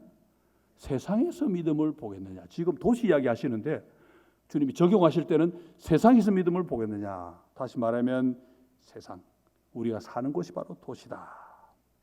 여기서 우리 하나 기억할 것은 우리 주님은 다 알고 계신다는 것입니다. 뭘 알고 계십니까? 주님은 우리가 도시에서 사는 줄 알고 계십니다. 우리가 사는 세상이 어떤 곳인지 주님은 다 알고 계십니다. 내가 다 알고 있다. 너희들이 사는 곳이 어떤 곳인지 내가 다 알고 있다. 그런 말씀으로 주님은 지금 도시라는 배경을 가지고 우리에게 말씀해 주십니다. 우리가 살면서 때로는 그런 의심이 들지요. 너무나 사는 게 힘들어가지고 하나님 앞에 기도해도 아무런 반응이 없고 어떤 생각합니까? 하나님이 내 기도를 안 들으신 거 아닐까? 하나님이 혹시 모르고 계시는 건 아닐까? 야, 내가 지금 얼마나 힘든지, 나는 지금 죽을 고생을 하고 있는데 하나님 혹시 모르고 계시는 거 아닐까? 그런 생각할 수 있죠. 근데 주님은 어떤 도시에 하고 말씀하심으로써 내가 이미 알고 있다. 너희들이 살아가는 곳이 얼마나 험악하고 힘든 곳인지 다 알고 있다. 얼마나 열악하고 힘든지 알고 있다. 그 주님이 두 번 반복하시죠. 어떤 도시에, 또 그 도시에. 여러분 이것을 볼 때마다 주님이 알고 계시는구나. 모르시는 게 아니구나. 우리가 확인할 수 있는 거죠. 자, 배경은 도시. 그 다음에 주인공입니다. 주인공이 누굽니까? 재판장은 주인공 아닙니다. 지금 주인공 누구죠? 과부. 이거 중요합니다. 과부가 누굽니까? 이 용어 쓰지 않지요. 요즘은. 이 말의 뜻이 뭡니까? 남편을 먼저 떠나보낸 여인을 우리가 과부라고 부릅니다. 성경에서 과부가 어떤 사람입니까? 아무 의지할 데가 없는 사람을 가리키는 말입니다. 모든 것이 남자 위주이던 시절입니다. 여자를 어떻게 취급했습니까? 사람을 헤아릴 때 여자는 사람 수에도 넣어주지 않던 시절. 여자는 단독적으로 재산도 가질 수가 없습니다. 사회활동을 자기 혼자 할 수가 없습니다. 항상 남자와 엮여야 됩니다. 아버지의 딸로 또는 남편의 아내로, 나중에 아이들이 자라면 그 아이의 어머니로 그 연결해서 해야 됩니다. 남자와 연결해서 살아갑니다. 그런데 남편의 아내로 살아야 되는데 남편이 먼저 죽어버렸습니다. 이 과부는 정말 의지가지 없는 그런 사람을 가리킵니다. 그래서 하나님의 특별 보호의 대상이었죠. 하나님이 특별 보호 대상이 누굽니까? 고아와 과부, 그리고 이제 또 들어가면 가난한 사람, 외국인, 이렇게 늘 하나님 특별한 보호의 대상으로 말씀하시는데 바로 그 과부를 우리 주님이 이야기의 주인공으로 내세우십니다. 자, 이 과부에게 무슨 일이 있었습니까? 18장 3절에 보니까 그 도시에 한 과부가 있어 자주 그에게 가서 내 원수에 대한 나의 원한을 풀어주소서 하되, 그 과부에게 억울한 일이, 원한이 있습니다. 여러분 당연한 일입니다. 하나 둘이 아닐 겁니다. 아마 수많은 억울함을 그냥 삼켜야 했을 것입니다. 도시라고 하는 것은 과부의 억울함을 풀어주지 않는 곳입니다. 불가능한 곳입니다. 그런데 이번 일은 조금 독특합니다. 절대 그냥 넘어갈 수 없을 정도로 억울한 일입니다. 그러면서 그와 동시에 재판장이 나서면 해결할 수 있는 일입니다. 내 능력으로는 안 됩니다. 살다 보면 우리 그런 일이 있을 수 있죠. 평생 동안 포기할 수 없는 어떤 일입니다. 요즘 우리 한국 사회를 보면 일제 때 정신대 끌려가신 어머니들 많지요. 징용으로 끌려간 사람들 많이 있지요. 고생하신 분들. 그리고 세월호 얘기도 말씀드렸는데 세월호에 자식을 잃었습니다. 원인 분석도 아직 잘 안 되고 있습니다. 그리고 살면서 자식을 잃어버리고 실종. 그런 부모님 우리 좀 보지요. 그런데 그러면 어떻게 됩니까? 자식 잃어버린 부모들은 평생을 자식을 찾다 세월 다 보냅니다. 얼마나 억울한, 포기 못하는 일입니다. 어떻게 포기하겠습니까? 불가능이죠. 이 과부의 경우에 무슨 일인지는 주님 말씀 안 하셨습니다. 확실한 건 절대 포기할 수 없는, 절대로 그냥 넘어갈 수 없는 어떤 억울한 일이 생겼다고 말씀하시는 겁니다. 그런데 재판장이 나서면 해결할 수 있는데 나는 못합니다. 여기서 다시 한번 우리 주님은 알고 있다고 우리에게 말씀하시는 거죠. 내가 다 알고 있다. 너희가 도시에 산다는 것만 알고 있는 게 아니고 그 도시를 살되 재판장으로 떵떵거리며 사는 게 아니고 과부로 억울하게 당하며 살아가고 있다는 건 내가 안다 하고 주님이 지금 말씀해 주시는 것입니다. 지금 이 나오는 이 과부는 바로 우리를 이야기합니다. 도시에 살고 그 도시에서도 가장 힘없는 존재로 살아가는 우리를 지금 말씀하시는 거죠. 여기서 우리가 기도에 대해서 중요한 한 가지 사실을 발견합니다. 우리가 하나님 앞에 알 것이 뭡니까? 뭘 하나님 앞에 알아야 됩니까? 이 주님의 비유에 따르면은 이 과부의 억울한 사정입니다. 주님이 나중에 말씀하시죠. 밤낮 부르짖는 그 택하신 자들의 원한을 하나님이 풀어주신다 그런 말씀하시는데 밤낮 부르짖는 택하신 자들의 원한이 바로 이 과부가 가진 바로 그 원한을 가리킵니다. 우리가 하나님 앞에 간구하는 것은 우리 마음의 욕심이나 누리고자 하는 그런 마음이 아닙니다. 남보다 좀 더 벌고 싶다. 남보다 더 누리고 싶다.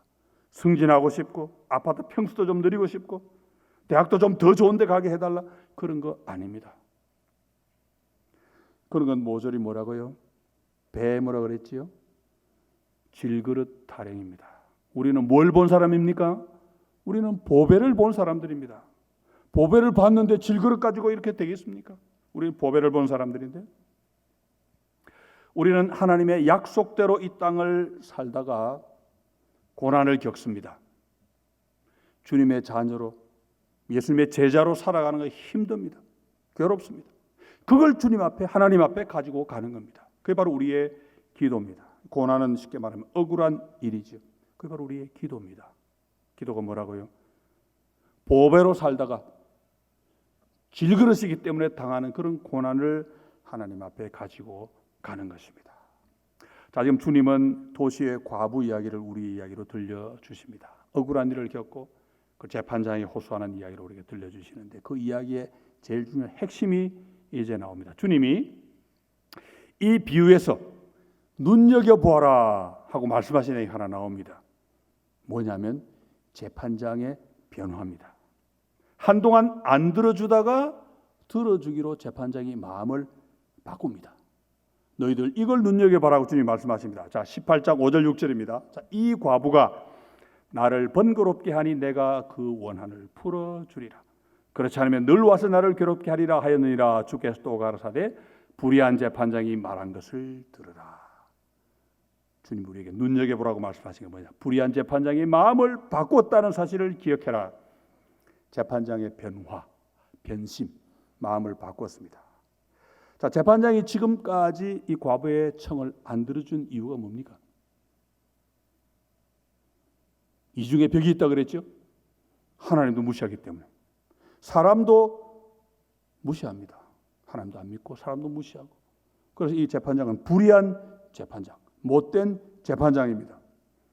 사람을 무시한다 이 말은 내가 귀찮습니다. 뭐 이런 형편없는 과부의 청을 내가 들어준다고 움직이냐. 무시해버리는 거지. 한마디로 얼마나 이기적입니까? 그런데 이 재판장이 그러면 과부의 청을 들어주기로 마음을 바꾼 이유는 또 뭡니까? 본문에 보면 딱 한 가지죠. 이 과부가 나를 번거롭게 하니 귀찮아서 들어주기로 한 건데 귀찮아서. 마음을 바꾼 계기는 이 과부가 계속 올 것이다 하는 그런 판단입니다. 계속 올 것이다. 앞으로 계속 귀찮을 것이다. 여러분 사람이 변한 게 아닙니다. 여전히 하나님을 안 믿고 사람을 무시하는 못된 재판장입니다. 그런데 한두 번 온 걸 보고 판단을 해보니까 내가 이거 안 들어주면 계속 오겠구나. 여전히 못된 재판장입니다. 그런데 마음을 바꾼 이유 역시 처음에 안 들어준 이유하고 똑같습니다. 왜 안 들어줬습니까? 이기적인 인간이기 때문에. 왜 들어주기로 합니까? 이기적인 인간이기 때문에. 내가 귀찮아서 들어줘야 되겠다. 이 재판장이 생각할 때 이 과부가 언제까지 올 것 같습니까?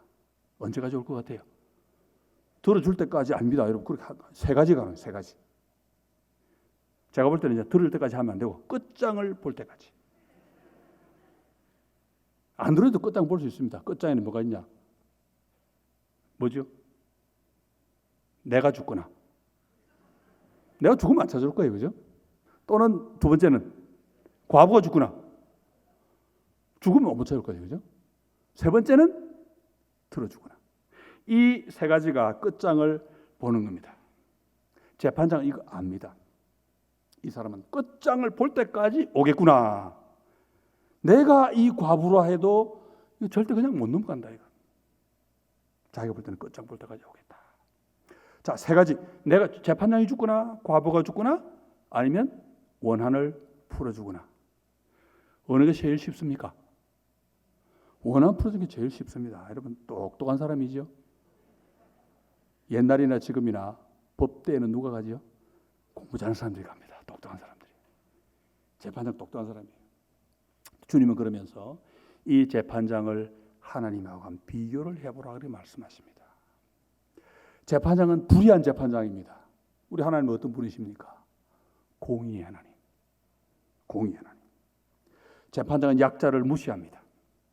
하나님은 약자를 남달리 보호하시는 하나님입니다. 재판장은 이 과부하고 아무런 관계가 없습니다. 하나님 우리하고 어떻습니까? 우리를 사랑하시는 하나님, 그리고 우리를 당신의 것으로 택하신 하나님 아닙니까?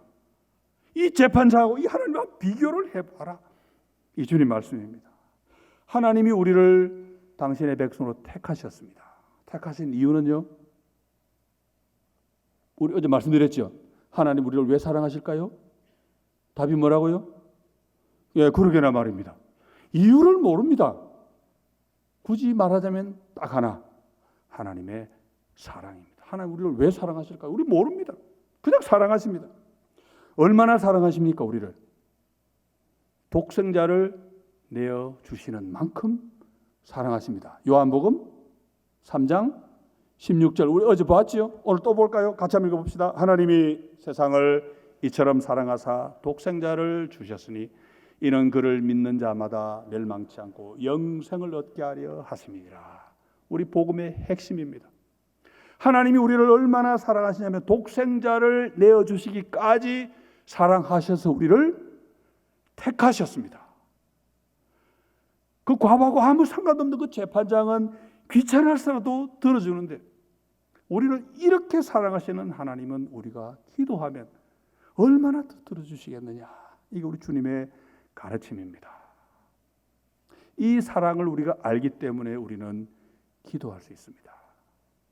아무 희망 없는 과부도 대안이 없기 때문에 재판장을 자꾸 찾아가지 않습니까? 그 못된 재판장이지만 우리도 물론 대안이 없으니까 하나님께 가죠.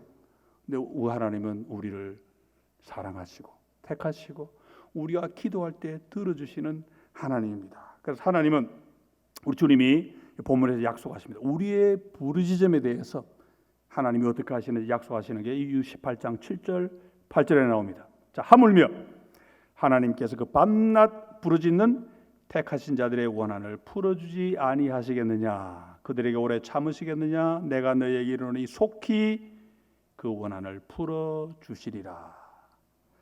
반드시 원한을 풀어주신다. 이게 주님의 약속인데 주님의 응답의 약속을 지금 몇 번 말씀하셨습니까?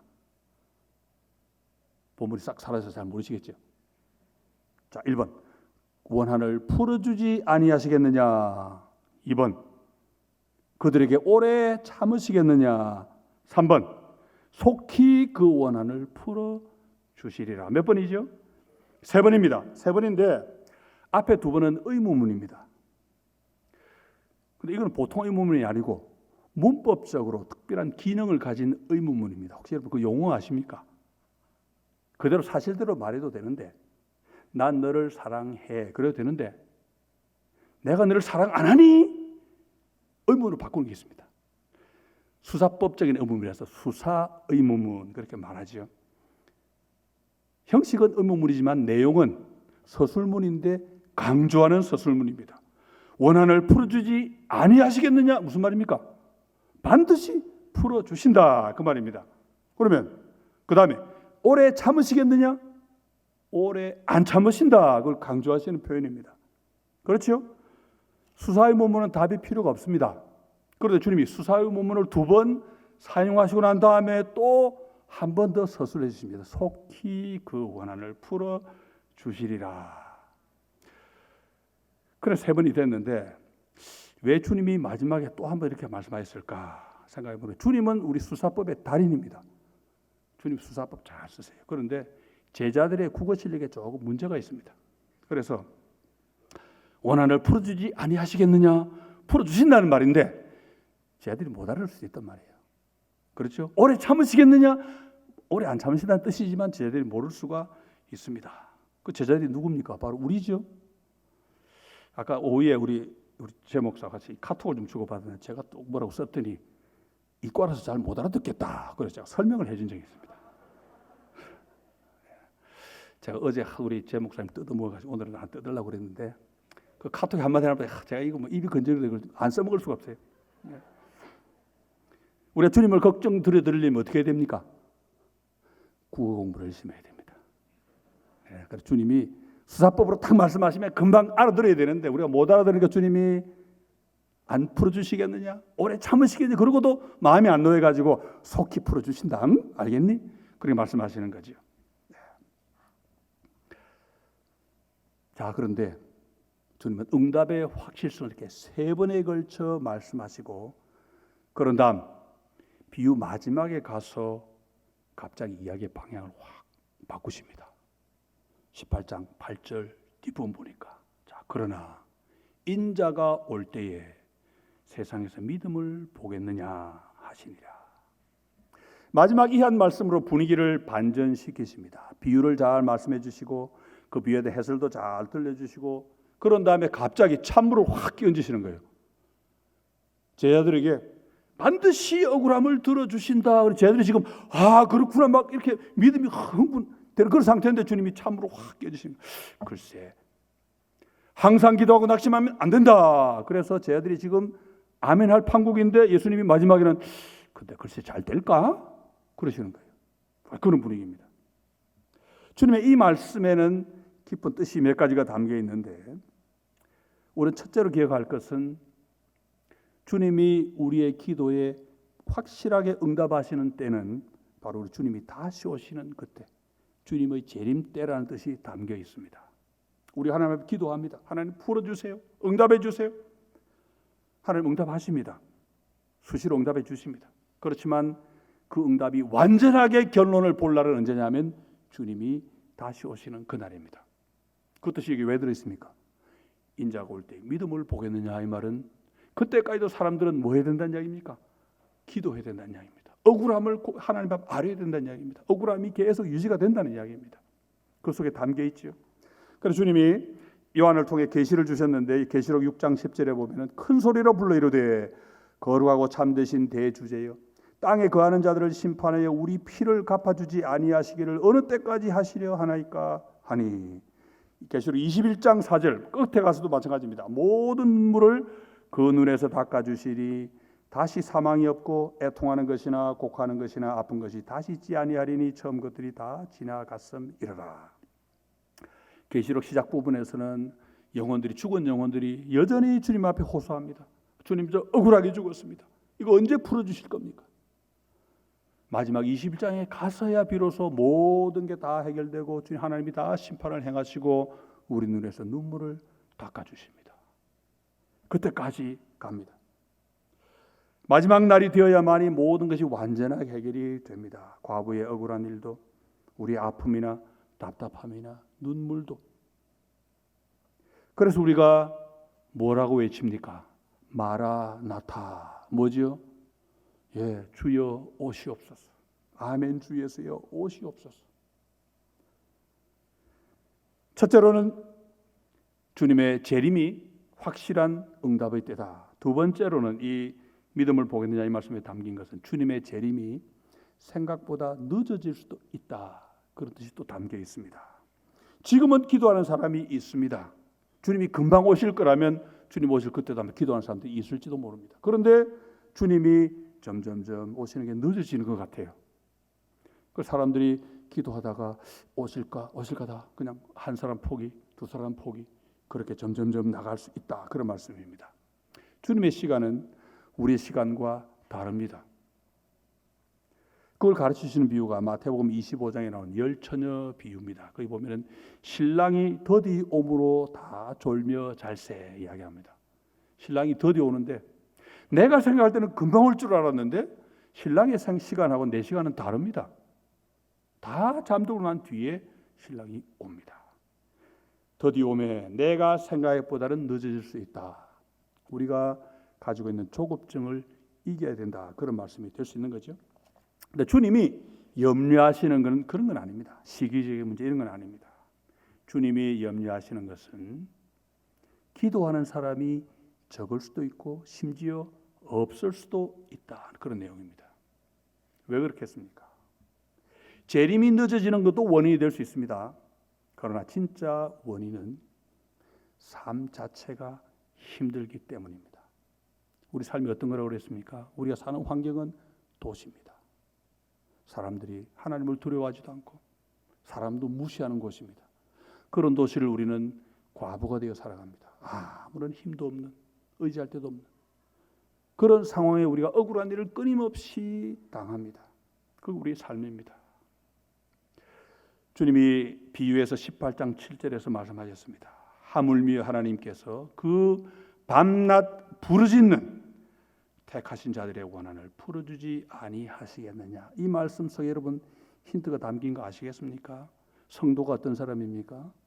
밤낮 부르짖는 사람입니다. 여러분 성도는요 조용하게 차분한데 하나님 이렇게 해주시고 저렇게 해주시고 그렇게 기도하는 사람 아닙니다.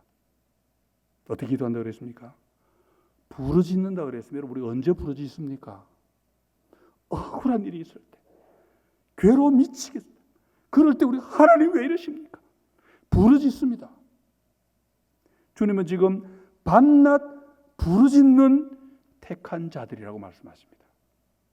하나님이 택하신 하나님의 백성은 차분하게 앉아서 우아하게 기도한 그런 사람이 아니고 너무 억울해서 너무 괴로워서 하나님을 붙들고 부르짖는 울부짖는 그런 사람들을 가리킵니다.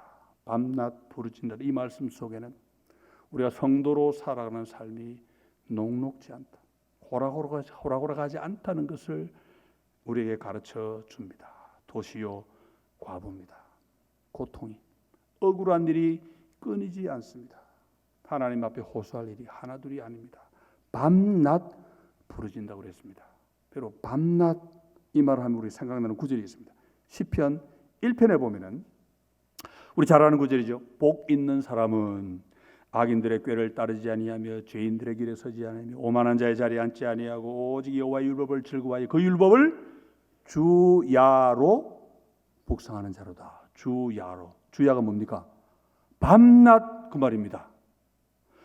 그는 시냇가에 심은 나무가 철을 따라 열매를 맺으며 그 잎사귀가 마르지 아니함 같으니 그가 하는 모든 일이 다 형통하리로다.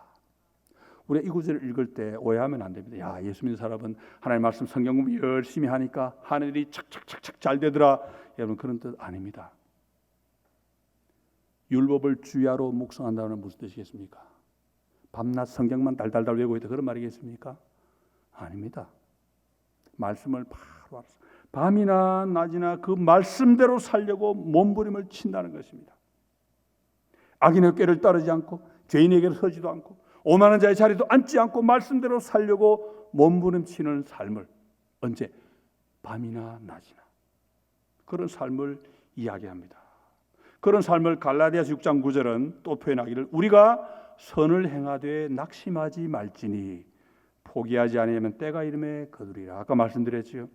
기도하는 일은 선을 행하는 일과 연결되어 있습니다. 왜 낙심합니까? 선을 행하는 일이 너무 힘들어서 그만하고 싶다. 관두고 싶다. 그래서 낙심하게 되는 겁니다. 밤낮 부르짖는 삶은 밤낮 선을 행하는 삶입니다. 그래서 선을 행하고서 대접 못 받습니다. 천대받고 괄시당하고 짓밟히고 그게 성도의 삶이에요. 그러니 억울하지요. 하나님 왜 이러십니까? 밤낮 부르짖을 수밖에 없는 거예요. 말씀대로 살았는데 하나님 왜 이렇습니까? 그래서 낙심하지 않기 위해서 뭘 해야 된다고 주님 말씀하시죠? 항상 기도하고 낙심하지 말아라. 그렇게 말씀하시는 겁니다. 그래서 우리가 기도해야 되는 것입니다. 그 행사가 다 형통하리로다. 시편 1편 읽으면은 야, 예수만 잘 믿으면 세상 참 멋지게 살겠다 싶지요. 그런 뜻이 아닙니다. 하나님 보시기에 형통이지요. 그런데 세상의 눈으로 볼 때는 형통이 아니고 오히려 고난입니다. 괴로운 삶입니다. 창세기 39장에 보면은 여호와께서 요셉과 함께 하심으로 요셉이 형통했다. 형통한 자가 되었다. 그런 표현이 나오죠. 요셉이 어떻게 형통했습니까? 집안 총무가 됐습니까? 맞죠? 그런데 바로 어떤 일이 일어났습니까? 안주인의 모함을 받아서 감옥에 들어갔습니다. 감옥에서도 뭐 총대장 됐습니까? 잘 부탁해가지고 나중에 나 좀 꺼내주시오 부탁을 했는데 그 사람이 복직하고 난 다음에 깜빡 잊어버린 밤에 2년 동안을 아무런 연락도 없이 감옥에서 고생했습니다. 그게 성경이 말하는 형통입니다. 우리가 보는 것하고 다릅니다. 하나님이 보실 때는 형통이죠. 복이죠. 근데 우리가 이 세상을 살아갈 때 직접 볼 때는 고생이고 고난이고 소외당하고 힘든 그런 일들이 끊임없이 이어집니다. 그래서 주님은 걱정하십니다. 마지막 때에 내가 다시 올 때 기도하는 사람을 보겠느냐, 믿는 자를 보겠느냐 말씀하시죠. 근데 믿음이 뭐라고요? 기도라고 그랬습니다. 자, 같이 우리 할 때 세 가지를 말씀드리겠는데 세 번째 주제가 믿음이 기도고 기도가 믿음이다. 바로 주님이 여기 말씀하시는 겁니다. 기도에 대해서 말씀하시잖아요, 그죠? 끊임없이 찾아가는 이 곽처럼 하나님이 들으시지 않겠느냐? 그러나 인자가 올 때 믿는 자를 보겠느냐? 다른 말로 기도하는 자를 보겠느냐? 그 말씀이지요. 여기는 두 가지 가능성이 있습니다. 하나는 낙심해가지고 기도도 하지 않는 사람, 그런 사람이 있을 수 있습니다. 말씀대로 살기가 너무 힘들어서 하다가 포기하는 거지요. 그런데 그와 함께 또 다른 가능성인데 이게 뭔가 하면 말씀대로 살지 않기 때문에 기도할 필요조차 없어지는 그런 사람이 많이 있을 거라는 겁니다. 누구 말이겠습니까? 아까 말씀드린 대로 믿습니다의 기도하는 대신 미슈미다의 기도를 하는 사람들, 이 세상 것을 바라보는 사람들, 그런 사람들은요 바알이 또는 만몬이 기도 들어줍니다. 하나님 돈 주세요. 그럼 하나님이 안 주고 만몬이 돈 줍니다. 나쁜 짓에서 돈 벌기도 하고 사기도 치고 부자 될 수 있습니다. 권력 잡을 수 있습니다. 그런 사람들은 살면서 고난 안 당합니다. 과부가 아니고 더 이상 재판정처럼 힘 가지고 사니까. 그런 사람들은 기도할 필요가 없습니다. 이 세상 재미에 푹 빠지고 가짜 복음에 속아가지고 그게 기독교인의 삶으로 착각을 하고 돈도 누리고 권세도 누리고 명예도 누리고 쾌락도 누리고 이 세상에서 세상의 눈으로 바라보는 만사형통을 누리면서 그게 신앙인 줄 착각하는 그런 사람들이 얼마든지 있을 수 있습니다. 그런 사람들 기도할 필요조차 못 느낍니다. 그런 사람들 기도 형식은 갖추지요. 가짜 기도 착각하는 거죠. 주님의 말씀은 그런 사람이 많아질 수 있다. 그런 경고가 포함이 됩니다. 질그릇을 보배로 착각하고 참 보배를 내 던지는 그런 사람들이지요. 오늘 믿음에 대해 세 가지 생각합니다. 우리 믿음 속에는 불신앙이 섞여 있습니다. 왜 섞여 있습니까? 믿음이라는 보배를 가진 우리가 질그릇이기 때문에, 연약한 인간이기 때문에. 그렇지만 여러분 기도하시면 됩니다. 걱정할 거 없습니다. 불신앙이 아닐까 두려워하실 필요 없습니다. 우리 왜 하나님 믿으니까. 믿음이 뭐라고 그랬죠? 믿음은 하나님을 신뢰하는 것입니다. 그리고 믿음은 곧 기도고 기도는 곧 믿음입니다. 우리 잠깐 적용해 보겠습니다. 여러분 우리 기도하시죠? 우리 뭐 위해 기도합니까? 가끔 전 그런 생각을 해봅니다. 우리 기도를 돌아봐야 되는데 저도 기도 제목들이 쭉 있습니다. 그런데 성경에도 기도가 많이 나오지 않습니까? 바울의 기도, 주님의 기도. 근데 때로는 그런 걸 느껴요. 야, 내가 하는 기도들은 바울이 한 기도하고 너무 달라요. 바울은 성도들에게 안부 전할 때 아무개 뭐 브리스기라와 아굴라 부부에게 안부해라. 그러고는 그 집 아들 대학 잘 갔니? 안 물어봅니다. 그죠? 누구 건강하니 안 물어봅니다. 우리 기도는 뭡니까 주로? 하나님 건강하게 해주세요. 누구 대학 잘 가게 해주세요. 우리의 기도하고 성경에 나와 있는 기도하고 너무 다르다. 그런 생각이 듭니다. 물론 그것 때문에 그거 가지고 기도하지 말라는 그런 뜻 아닙니다. 기도해야 됩니다. 왜? 기도는 믿음입니다. 하나님의 약속. 하나님 남보다 잘 되게 해주세요. 그러면 안 되지만 하나님 믿음의 사람으로 하나님 약속 믿고 바로 살게 해주세요. 기도해야 되지. 모든 걸 두고 우리가 어떤 기도 제목이든지 일단 하나님 앞에 드리는 기도라면 믿음이란 거 알아야 됩니다. 그런데 주님은 믿는 자를 보겠느냐 걱정하십니다. 극단적인 예를 들어가지고 하나님 로또 당첨되게 해주세요. 주님 그런 기도 이야기하시는 거 아니죠 지금. 하나님 우리 아이 좋은 대학 보내주세요. 기도했는데 좋은 대학 못 가서 나 이제 교회 안 나갈래. 그럴까 봐 지금 주님 말씀하시는 거 아니죠. 주님 말씀 그런 뜻이 아닙니다. 주님은 우리가 말씀대로 살지 않게 될까 봐 걱정하고 계십니다. 이 세상 쾌락과 세상 성취를 달라고 하나님 앞에 떼쓰다가 낙심할까 봐 오히려 걱정하시는 거죠. 우리가 이 땅의 것을 추구하다가 하나님 하다가 나중에는 바알에게 가버릴까 봐 주님은 오히려 염려하시는 겁니다. 우리 성도의 삶은 기도하는 삶이고 하나님의 약속을 믿는 삶이고 그 약속을 믿고 쉬지 않고 선을 행하는 삶입니다.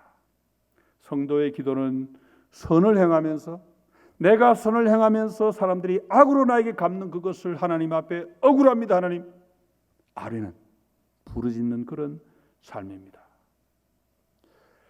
여러분 우리 주님은 지금도 우리 기도에 응답하십니다. 우리 기도하지요. 예수 믿는 재미, 짭짤한 재미가 뭐에 있습니까? 기도에서 응답받는 그 재미 짭짤합니다. 우리 기도하지요. 우리나라를 볼 때는 조국의 광복, 우리 지난 주가 아닙니까? 8월 15일. 우리 기도의 응답입니다. 얼마나 감사합니까? 저는 지금 우리 한국 상황이 일본화가 좀 복잡하게 돌아갑니다만 저는 미국에 있을 때나 여기 있을 때나 계속 우리 한반도의 평화, 북한 핵 문제가 빨리 해결되고 빨리 평화가 오고 가능하면 통일까지 오고 그런 날 위해 기도합니다. 여러분 2천만 동포 아직도 보험 못 듣고 지금 있습니다. 그런데 좀 관계가 좀 정상회담 수십 년 모레부터 합니다. 저는 굉장히 마음대로 기대가 됩니다. 물론 상황이 좀 복잡하게 돌아가요.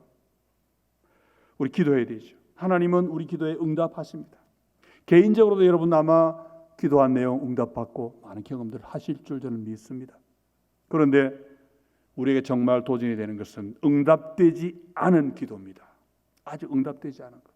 사가랴처럼 수십 년을 기도했는데 아들이 안 생깁니다. 그런데 우리 어떻게 하고 싶어요? 포기하고 싶어진단 말이에요. 이제 막 관두자. 하나님 안 들으시는가 보다.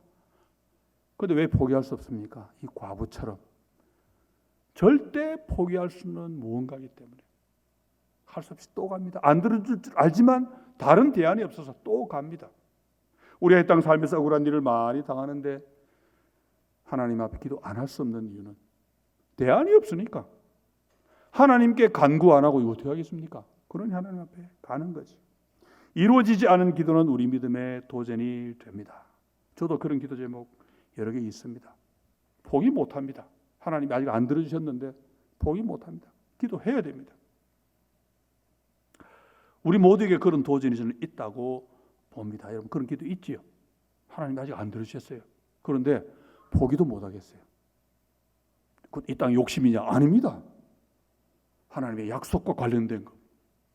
하나님만이 해결해 줄 수 있는 것. 포기 못하고 달라붙습니다. 그게 우리의 믿음입니다. 사랑하는 사람의 구원 문제, 부모님의 구원 문제, 배우자의 구원 문제, 형제자매의 구원 문제, 어떨 땐 자녀의 구원 문제. 우리 포기 못하잖아요. 아직 하나님 안 들으실 수도 있습니다. 그렇지만 끊임없이 매달려야 됩니다. 뒤틀어진 인간관계가 개선되기를 기도하는 게 있을 수 있습니다. 부부 사이도 있을 수 있고 부모 자녀 사이 얼마든지 있을 수 있죠. 그리고 우리 돈 문제, 인간관계 문제 여러 가지 많이 있을 수 있습니다. 때로는 털고 나갈 수도 있는데 어떨 땐 도저히 포기할 수 없는 내용들도 많이 있습니다. 또 우리의 건강 문제, 몸의 건강, 마음의 건강, 억울한 일, 아직 해결하지 못한 일, 우리 정말 기도할 일 많이 있습니다. 근데 우리 기도 안 할 수가 없지요. 기도 안 할 수 없는 이유가 뭡니까? 하나님을 믿기 때문에. 도저히 억울해서 포기할 수 없기 때문에 기도합니다. 제 말씀을 마무리합니다. 말씀 마무리하고 우리 같이 한번 기도하고 마치면 좋겠습니다.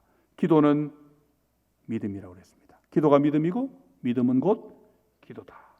우리 믿음의 핵심은 하나님을 신뢰하는 것인데 우리 욕심을 얻지 말고 하나님의 언약, 하나님의 말씀, 성경 말씀에 나와 있는 하나님의 언약을 신뢰하는 것이 믿음입니다. 그리고 기도할 때는 우리 인간적인 불신앙 때문에 너무 주눅들 필요 없습니다. 우리는 모릅니다. 대안이 없어 무조건 하나님 앞에 가는 겁니다. 그게 바로 우리의 믿음입니다. 성도는 누굽니까? 성도는 도시를 살아가는 과부입니다. 억울한 일이 많은 사람이 성도고 그래서 억울한 일 때문에 밤낮 부르짖는 하나님 앞에 기도하는 사람이 바로 성도입니다. 그런 사람들이 우리 주님은 오늘 이 비유를 통해서 응답을 약속하십니다. 3번에 걸쳐서 반드시 들어주신다 약속하십니다. 그러니 낙심하지 않도록 어떻게 할까요? 항상 기도하라고 말씀하십니다. 그래서 주님 마지막에는 걱정하십니다. 우리는 어느 쪽입니까? 믿음의 보배를 가진 쪽입니까? 아니면 썩을 그릇에 속아가지고 주님으로 하여금 걱정하시게 만드는 그런 사람입니까? 우리 각자가 결단해야 될 문제겠지요. 우리 같이 한번 기도하고 마치면 좋겠습니다.